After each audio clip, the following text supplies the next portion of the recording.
Hello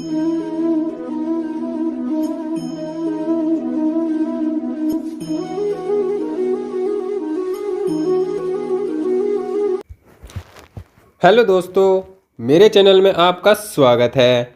और आज की वीडियो में हम एक जन्म कुंडली का अध्ययन करेंगे। आप वीडियो को देखिए और वीडियो को लाइक करें और चैनल को सब्सक्राइब जरूर करें। ये एक दर्शक की कुंडली है जिन्होंने एनालिसिस के लिए भेजी है अपनी डिटेल। इन दर्शक की जो डेट ऑफ बर्थ है वो 13/4/1988 है और समय रात के 9:46 और जन्म स्थान वडोदरा गुजरात का है। इनकी जो कुंडली बनकर आती है वो वृश्चिक लग्न की बनकर आती है और जो इनके लग्नेश हैं वो मंगल बनते हैं, क्योंकि वृश्चिक राशि के जो राशि स्वामी बनते हैं वो मंगल बनते हैं, जो कि जाकर तीसरे घर में बैठे हैं, अपने घर से तीसरे घर में बैठे हैं और उच्च की राशि में बैठे हैं। तो इस कुंडली में एक सबसे जो अच्छी बात शुरू में ही देखने को मिल गई हमको कि वो जो लग्नेश है, कुंडली का लग्नेश ही इस कुंडली, किसी भी कुंडली का लग्नेश होता है वह उसका सर्वे सर्वा होता है, वही उसका कर्ता धर्ता होता है। और जब वही बहुत पावरफुल अवस्था में हो जाता है तो कुंडली स्वतः ही मजबूत हो जाती है, बहुत पावरफुल हो जाती है। तो यहाँ पर जो लग्नेश है वो तीसरे घर में बैठे हैं और अपनी उच्च राशि में बैठे हैं। यहाँ पर ग्रह के अनुसार मंगल ग्रह तीसरे घर में अच्छा फल देते हैं और मकर राशि में उच्च हो जाते हैं। तो लग्नेश यहाँ पर बहुत बली हैं। अब हम बात करते हैं दूसरे भाव की। दूसरे भाव के स्वामी बनते हैं गुरु, जो कहाँ बैठे हैं? अष्टम छठे भाव में बैठे हैं, षष्ठम भाव में बैठे हैं, छठे भाव में बैठे हैं सूर्य के साथ। और दूसरे भाव में शनि बैठे हैं, जो कि तीसरे और चतुर्थ के स्वामी बनते हैं। और यहाँ पर एक अच्छी और स्थिति देखने को मिल रही है कि जो शुक्र बैठे हैं वो अपने ही घर में बैठे हैं, सप्तम भाव में, अपने कारक भाव में बैठे हैं, अपनी राशि में बैठे हैं, जो एक मालव्य राजयोग का नाम को निर्माण कर रहे हैं। एक अच्छा राजयोग कुंडली में माना जाता है ज्योतिष में। मालव्य योग जीवन में सभी सुख सुविधाओं को देने वाला होता है, सभी प्रकार की समृद्धि ऐश्वर्यवान जीवन को देने वाला होता है। ये भी अपने आप में बहुत अच्छी स्थिति बनती है। अब यहाँ पर जो सबसे कारक ग्रह है चंद्रमा, क्योंकि वो नवम भाव के स्वामी है और नवम भाव का स्वामी चंद्रमा बैठा है चतुर्थ भाव में। तो ये भी अपने आप में अच्छी स्थिति में बैठे हैं, क्योंकि केंद्र का और त्रिकोण का संबंध इनका बना हुआ है, जो केंद्र त्रिकोण राजयोग का निर्माण कर रहे हैं। राहु केतु इस कुंडली में चतुर्थ और दशम में बैठे हैं, इनकी स्थिति यहाँ पर है। तो ये इस प्रकार की स्थिति इस कुंडली की बनी हुई है। अगर हम कुंडली में अच्छे योग की बात करें तो कुंडली में अच्छा योग है कि जो लग्नेश हैं वो अपने आप में बहुत बली है, उच्च राशि में है, जो कि श्रेष्ठ स्थिति है।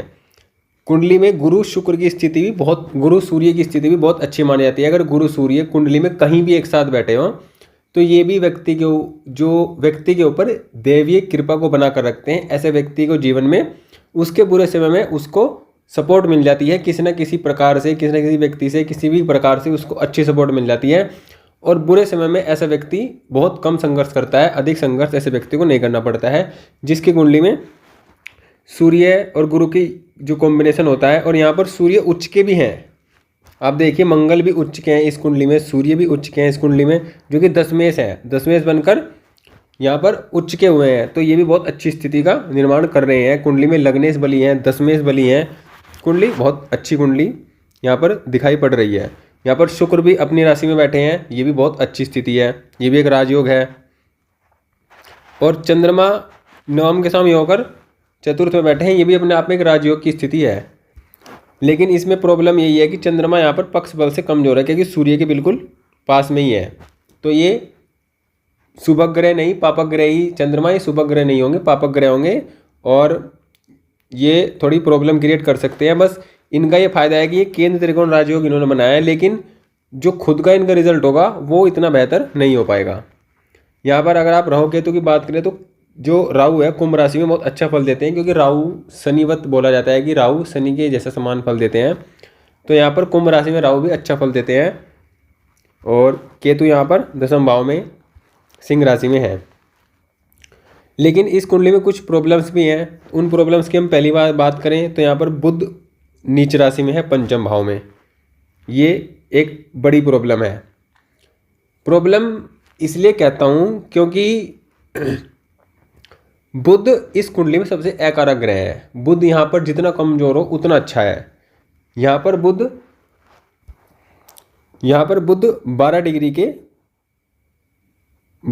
के बैठे हैं यहाँ पर, और नीच राशि में बैठे हैं, और जो राशि स्वामी है गुरु वो भी छठे भाव में बैठा है। तो मतलब इनका नीच भंग किसी प्रकार से नहीं हो रहा है।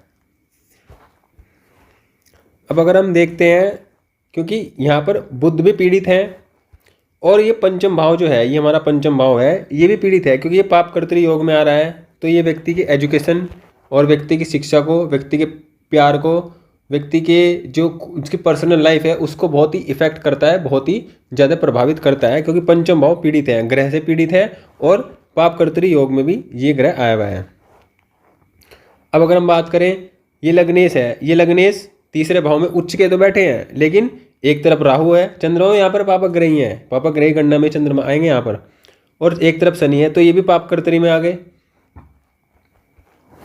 तो यहाँ पर कुछ प्रॉब्लम्स हैं। यहाँ पर चंद्र राहु एक साथ हैं, जो व्यक्ति की मानसिक स्थिति को लगातार खराब रखेंगे। व्यक्ति के मन में कल्पनाएं, तरह तरह की कल्पनाएं चलती रहेंगी। कल्पनाएं ऐसी चलती रहेंगी कि वह कुछ भी मतलब जीवन में करने की कल्पना चलती रहेंगी। व्यक्ति हकीकत स्तर पर कुछ नहीं कर पाएगा, बस कल्पनाओं में खोया रहेगा, कल्पनाएं बनाता रहेगा, और ये सब इस तरह की स्थिति चलती रहेगी। लेकिन हकीकत में प्रैक्टिकली काम को अंजाम नहीं देंगे ऐसे व्यक्ति, और ये सिर्फ कल्पनाओं में सोचते रहते हैं। काम कुछ और करने बैठेंगे तो कुछ और को सोचना शुरू कर देते हैं। इस तरह की स्थिति इनकी मान की स्थिति बनती रहती है। इनकी मानसिक स्थिति थोड़ी काम करने में, फोकस होने में बहुत खराब होती है। इनका फोकस बिल्कुल भी अच्छा नहीं होता है, किसी काम को लगातार फोकस से नहीं कर पाते। जब भी किसी काम को करने बैठते हैं तो उनके दिमाग में दूसरी तरह के विचार एकदम आने शुरू हो जाते हैं, तो जो काम कर रहे हैं उससे हट जाते हैं। इस तरह की इनकी स्थिति बनती है। यहाँ पर चंद्रमा पीड़ित भी हैं, पक्ष बल से कमजोर है, राहु के भी साथ हैं, और चतुर्थ भाव में है, तो यहाँ पर माता का स्वास्थ्य भी अच्छा नहीं होगा। माता के सुख में भी कमी आ सकती है, माता से संबंध भी सही नहीं हो सकते हैं, उनमें भी कमी आ सकती है। तो यहाँ माता से रिश्ते में भी प्रॉब्लम है। यहाँ पर पंचम भाव का स्वामी भी छठे में गया है, ये भी अच्छा नहीं होता, ये भी पंचम भाव के फलों को कम करता है। तो यहाँ पर पंचम भाव कुंडली में बहुत ही अच्छा नहीं है, बहुत खराब स्थिति में पंचम भाव दिखाई पड़ रहा है। यहाँ पर अगर हम सप्तम भाव की बात करें तो सप्तम भाव बहुत अच्छी स्थिति में है, बहुत अच्छी स्थिति में यहाँ का ग्रह यहीं पर बैठा है, जो कि राजयोग की स्थिति का निर्माण कर रहा है। अब अगर हम देखें कि इस पर किस ग्रह की दृष्टि पड़ रही है, पंचम भाव पर किसी भी पापक ग्रह की, ना ही किसी शुभ ग्रह की दृष्टि पड़ रही है, और यहाँ पर शुभ ग्रह बैठकर लगन को देख रहा है, तो ये सप्तम भाव की स्थिति को अच्छा कर रहा है। सप्तम भाव मतलब व्यक्ति का वैवाहिक जीवन, इससे प्रतीत होता है कि व्यक्ति का वैवाहिक जीवन बहुत अच्छा होगा, व्यक्ति का वैवाहिक जीवन सुखद में मधुर होगा।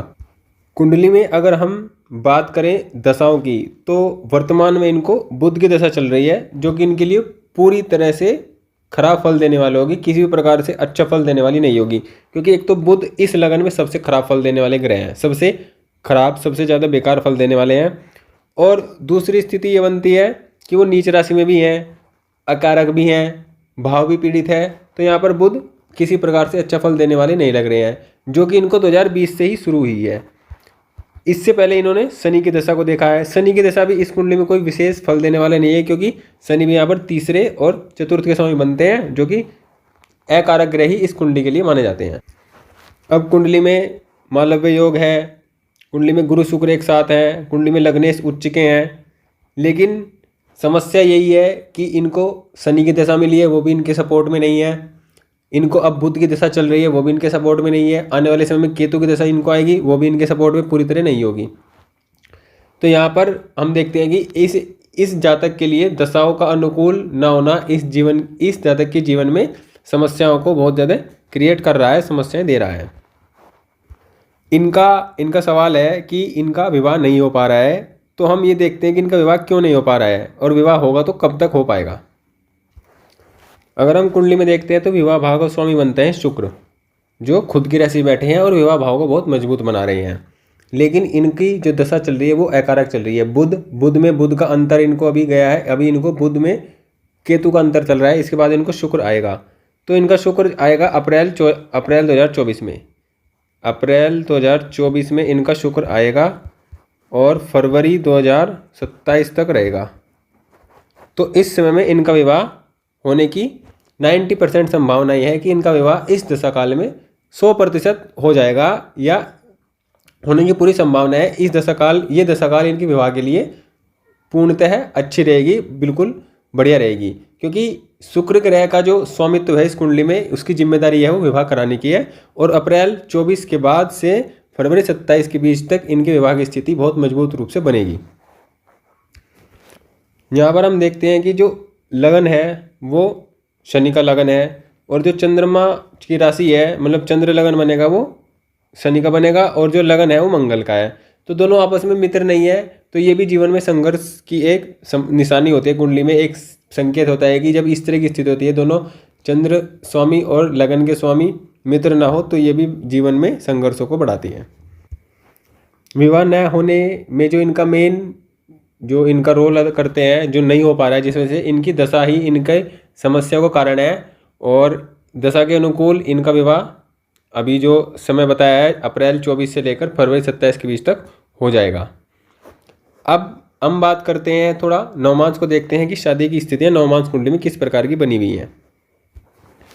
अब जो नवमांश कुंडली के लगन का निर्माण होता है वो किस लगन कुंडली के 11 भाव से होता है। तो यहाँ पर ये लाभ की स्थिति को तो दिखाता है कि व्यक्ति के विवाह के बाद उसके जीवन में लाभ की स्थिति बनेगी, उसकी इच्छाओं की पूर्ति होगी, उसके जीवन में धनागमन की स्थिति अच्छी होगी, ये इस चीज़ से पता चलता है। यहाँ पर अगर हम बात करें तो सप्तम भाव के स्वामी बनते हैं यहाँ पर गुरु, जो कि बैठे हैं 12वें घर में। तो ये भी विवाह की जीवन में विवाह की देरी को दिखाता है कि जब सप्तम भाव का स्वामी नवमांश में 12वें घर में जाता है, 6ठे में जाता है, 8वें में जाता है, तो ये व्यक्ति के जीवन में लेट विवाह को दिखाता है, लेट मैरिज को दिखाता है। ऐसे व्यक्ति का विवाह जो है काफ़ी देर से शुरू होता है। अब यहाँ पर देखते हैं कि वैवाहिक जीवन वो कितनी मधुरता से रहेगा, कितनी मधुरता से नहीं होगा। तो ये भी इस बात से पता चलता है कि जब 6, 8, 12 में जाता है तो कुछ ना कुछ समस्या वैवाहिक जीवन में बनी रहती है। मतभेद की समस्या या आपसी तालमेल सामंजस्य की समस्या बनी रहती है, ये इस चीज़ से पता चलता है। लेकिन यहाँ पर जो गुरु है वो मित्र की राशि में है, तो ये कुछ हद तक स्थितियों को बनाकर रखेगा, लेकिन कुछ 50% तक स्थितियाँ अच्छी रहेंगी। 50% स्थितियों में सामंजस्य कर चलना पड़ेगा। ये स्थितियाँ इस प्रकार से पता चलती हैं। अगर हम देखते हैं कि जो लगन कुंडली में विवाह भाव का स्वामी वो नवमांश में कैसा है, तो विवाह भाव में भी इसमें ही नवमांश में भी अपनी राशि में था और लगन में अपनी राशि में, तो ये तो श्रेष्ठ हो गया। ये बहुत अच्छी स्थिति को दिखाता है कि ऐसे व्यक्ति का जीवन साथी उसकी केयर करने वाला होगा, ऐसे व्यक्ति का जीवन साथी अच्छा होगा, मतलब लुक वाइज अच्छा होगा, पैसे वाइज अच्छा होगा, धन की स्थिति अच्छी होगी, समाज में प्रतिष्ठा और समाज में सम्मान सभी प्रकार से अच्छा होगा, और ऐसे व्यक्ति का वैवाहिक जीवन कुल मिलाकर अच्छा होगा। लेकिन प्रॉब्लम्स तब भी रहेंगी, क्योंकि जो नवमांश में सप्तम का स्वामी 12वें में गया है, लेकिन ये इतनी अधिक प्रॉब्लम नहीं है क्योंकि बाकी स्थितियाँ बहुत मजबूत हैं। लगन कुंडली में सप्तम भाव का स्वामी बहुत अच्छी स्थिति में है, और जो शुक्र है सप्तम ऐसा है वो नवमांश कुंडली में अपनी राशि में, तो यहाँ पर स्थितियाँ अच्छी भी बनी हुई हैं। ये अच्छी मैरिज लाइफ को दिखाता है। लेकिन जब सप्तम का स्वामी 12वें में जाता है तो ये लेट मैरिज को दिखाता है। व्यक्ति के जीवन में वैवाहिक जीवन देर से शुरू होता है। इनका अगला सवाल था कि ये डिप्रेशन में रहते हैं, मानसिक तनाव में रहते हैं। ये तो साफ साफ इस कुंडली में दिख रहा है कि चंद्रमा राहु के साथ है, तो ऐसे व्यक्ति डिप्रेशन में रहता है। ऐसे व्यक्ति को अचानक ही मन में कुछ अचानक ख्याल आते रहते हैं, जिनका वास्तविकता से कोई संबंध नहीं होता है, असलियत ज़िंदगी से, हकीकत की ज़िंदगी से इनका कोई मतलब नहीं है। ये ऐसे ख्याल होते हैं, ऐसे विचार होते हैं जो व्यक्ति के मन में आते रहते हैं और व्यक्ति को परेशान करते रहते हैं। ये होगा, वो होगा, इस प्रकार की स्थिति बनी रहती है क्योंकि चंद्रमा राहु के साथ हैं। ऐसे व्यक्ति का फोकस बहुत कम होता है। किसी भी काम को करने बैठता है तो व्यक्ति दूसरे विचारों में लग जाता है, कल्पनाएं करने में लग जाता है। व्यक्ति हकीकत में मेहनत कम करता है, कल्पना ज़्यादा बुनता है, तो उन कल्पनाओं को बुनने में ही व्यक्ति लगा रहता है। तो इस प्रकार की स्थितियाँ बनती हैं। यहाँ पर इनकी मानसिक स्थिति यहाँ पर खराब दिखाई दे रही है, क्योंकि अगर हम देखते हैं चतुर्थ भाव में राहु भी विराजमान है, चतुर्थ भाव में चंद्रमा विराजमान है, जो कि पापक ग्रह हैं। तो दो पापक ग्रह चतुर्थ भाव में बैठे हैं, तो ऐसे व्यक्ति का मानसिक तनाव, मानसिक प्रॉब्लम, मानसिक समस्या ऐसे व्यक्ति को रहती हैं। ऐसे व्यक्ति को सोमवार को जरूर शिव जी पर जल और चावल और दूध जरूर चढ़ाना चाहिए, जिससे उनके मन की शांति उनको मिलेगी, मन की शांति उनकी अच्छी रहेगी। और इनको मेडिटेशन जरूर करना चाहिए। ऐसे व्यक्तियों को इनका फोकस अच्छा बनेगा, ये किसी काम को करने में लगातार फोकस कर पाएंगे। मेडिटेशन इनके लिए बहुत जरूरी है। रामबाण इनके लिए उपाय बनता है ऐसे व्यक्ति के लिए जिनकी कुंडली में चंद्रमा केतु हो, चंद्रमा राहु हो, चंद्रमा शनि हो, तो ऐसे व्यक्तियों को मेडिटेशन अपने जीवन में जरूर करना चाहिए। अगर हम इनके भाग्य की बात करें तो भाग्य के साथ भी इनको बहुत अच्छा नहीं मिलता दिख रहा है, क्योंकि भाग्य में यहाँ पर समस्याएं हो रही हैं। यहाँ पर भाग्य जो है पीड़ित हैं, पीड़ित अवस्था में है। और भाग्य के लिए भी इनका मतलब भाग्य के लिए इन उपाय करना है, चंद्रमा के लिए उपाय करना है, मन की शांति के लिए उपाय करना है। सबके लिए इनको एक ही उपाय इनके जरूरी है। एक तो इनको मेडिटेशन करना चाहिए और शिव जी पर सोमवार को जरूर जल जरूर चढ़ाना चाहिए, जरूर से जरूर।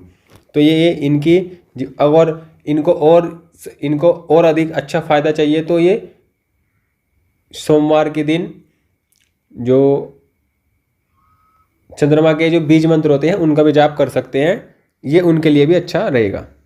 लेकिन वर्तमान में इनको बुध की दशा चल रही है तो इनको बुधवार को भी उपाय करने चाहिए। बुधवार को इनको हरी चीज़ों का दान करना चाहिए। दान करने से इनके जो बुध का बुरा प्रभाव हो वो इन पर कम पड़ेगा और बुरे बुध इनको अच्छा प्रभाव तो इनको देंगे नहीं, लेकिन जो इनका बुरा प्रभाव उसमें कमी आएगी। तो यहाँ पर इनके लिए कुछ राहत की स्थिति बनेगी। तो बुध से रिलेटेड जितनी भी चीज़ें हैं, हरी चीज़ें हैं, हरी चीज़ को बिल्कुल भी वो करना करें मतलब अपनाए नहीं। हरी चीज़ को, हरे कलर को अवॉइड रखें, दूर रखें अपने से। इनके लिए येलो कलर अच्छा है, वाइट कलर अच्छा है, रेड कलर ठीक है, इन चीज़ों को अपना सकते हैं। और इनके मुख्यतः दो ही सवाल थे कि इनका विवाह कब होगा। विवाह इनका बताया गया है कि विवाह जिस भी स्थिति में होगा या जब तक भी होगा वो बता दिया गया है। और इनकी डिप्रेशन की स्थिति भी कुंडली बनी हुई है और डिप्रेशन के लिए भी इनको बताया गया है। इनके मुख्यतः दो ही सवाल थे। इनको अपने जीवन में गुस्से पर भी काबू रखना चाहिए, क्योंकि ये मंगल से प्रभावित है और मंगल बहुत बली है कुंडली में। तो इनको अपने गुस्से पर, अपनी जल्दबाजी पर थोड़ा कंट्रोल रखकर अपने जीवन में कार्य को करना चाहिए, तब ये जीवन में अच्छा कार्य कर पाएंगे।